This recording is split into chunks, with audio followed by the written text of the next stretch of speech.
Assalamualaikum warahmatullahi wabarakatuh. Baiklah, saya Sania Putriana akan menjelaskan materi tentang gelombang bunyi dan penerapannya. Yang pertama yaitu pengertian bunyi. Bunyi atau suara adalah gelombang mekanik dengan jenis longitudinal yang butuh medium perambatan untuk bergerak. Berdasarkan pengertian ini, suara bisa diterima oleh pendengar karena 3 hal, yaitu yang pertama sumber bunyi, medium perambatan, dan pendengar. Jika tidak ada sumber bunyi, tidak ada benda yang mengeluarkan bunyi, apalagi kalau tidak ada medium perambatan. Bunyi tidak akan bisa terdengar oleh manusia kalau tidak ada medium perambatan bunyi seperti udara dan air. Kekuatan bunyi yang terdengar oleh manusia dalam fisika disebut sebagai intensitas bunyi. Manusia hanya bisa mendengarkan bunyi yang berada di rentang 10⁻⁻12 dikurang 1 W per M kuadrat.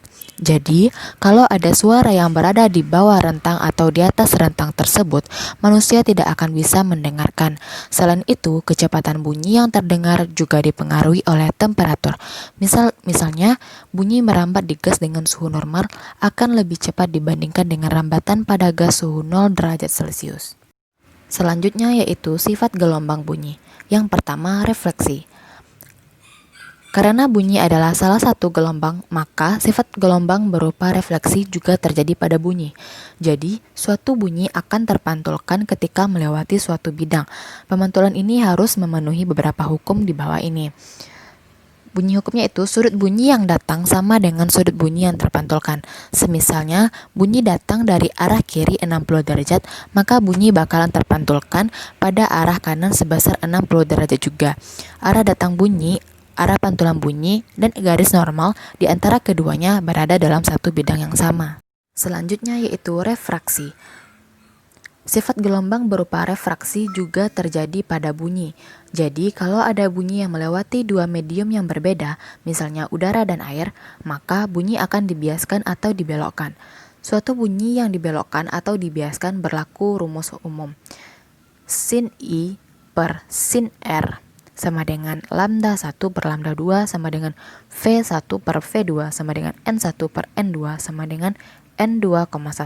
Keterangannya, I adalah sudut datang suara, R adalah sudut bias atau pembelokan suara, lambda 1 adalah panjang gelombang pertama dengan satuan M, lambda 2 adalah panjang gelombang kedua dengan satuan M, V1 adalah cepat rambat bunyi pertama dengan satuan meter per sekon, V2 adalah cepat rambat bunyi kedua dengan satuan meter per sekon. Selanjutnya yaitu interferensi. Interferensi atau perpaduan adalah salah satu sifat gelombang yang juga menjadi sifat bunyi. Kalau ada dua bunyi yang frekuensinya sama atau koheren akan membuat bunyi tersebut menjadi lebih kuat. Namun, kalau bunyi saling melemahkan atau salah satunya lebih nyaring, maka bunyi yang terdengar hanya satu saja. Interferensi konstruksi atau perpaduan yang saling menguatkan dirumuskan delta S sama dengan N dikali lambda.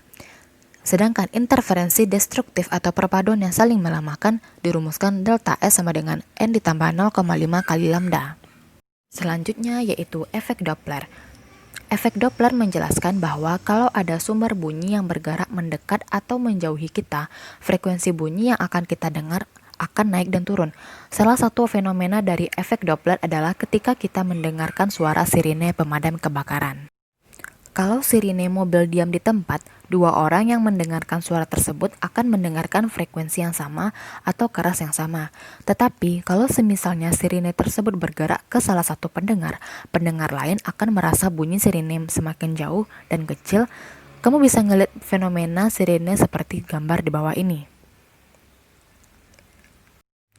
Efek Doppler ini punya persamaan yang bisa digunakan untuk menentukan frekuensi bunyi yang didengar oleh penerima. Dirumuskan yaitu Fp sama dengan V plus minus Vp per V plus minus Vs dikali Fs. Keterangannya adalah V adalah cepat rambat bunyi di udara dengan satuan meter per sekon. Vp adalah kecepatan pendengar, bernilai positif kalau pendengar mendekati sumber bunyi dan bernilai negatif kalau pendengar menjauhi sumber bunyi, serta bernilai 0 kalau pendengarnya diam. Kecepatan sumber bunyi bernilai positif kalau sumber bunyi menjauhi pendengar dan bernilai negatif kalau sumber bunyi ngejauhin pendengar, serta bernilai 0 kalau sumber bunyi diam. Fs adalah frekuensi sumber bunyi dengan satuan Hz. Selanjutnya yaitu pelayangan bunyi. Pelayangan ini menjelaskan bahwa kalau ada fenomena interferensi konstruktif dan destruktif menjadi satu dan keduanya terjadi secara berurutan. Sederhananya, kalau ada dua suara keras berurutan atau dua suara lemah berurutan, itu disebut satu layangan. Layangan bunyi memiliki rumus sendiri seperti di bawah ini. F1 sama dengan F1 kurang F2. Selanjutnya yaitu jenis gelombang bunyi. Yang pertama, gelombang audiosonik. Bunyi ini merupakan bunyi yang bisa didengarkan oleh manusia karena bunyi ini memiliki rentang antara 20 sampai 20.000 Hz. Jadi, semua bunyi yang didengar manusia punya frekuensi di rentang ini. Semakin tinggi frekuensi, bunyi akan semakin meninggi dan memekakkan telinga. Selanjutnya itu gelombang ultrasonik. Bunyi ini memiliki nilai frekuensi tertinggi di antara tiga jenis bunyi yang lainnya, yaitu frekuensi di atas 20.000 Hz. Beberapa hewan yang bisa mendengarkan bunyi adalah lumba, anjing, dan kelelawar. Penerapan sifat gelombang bunyi.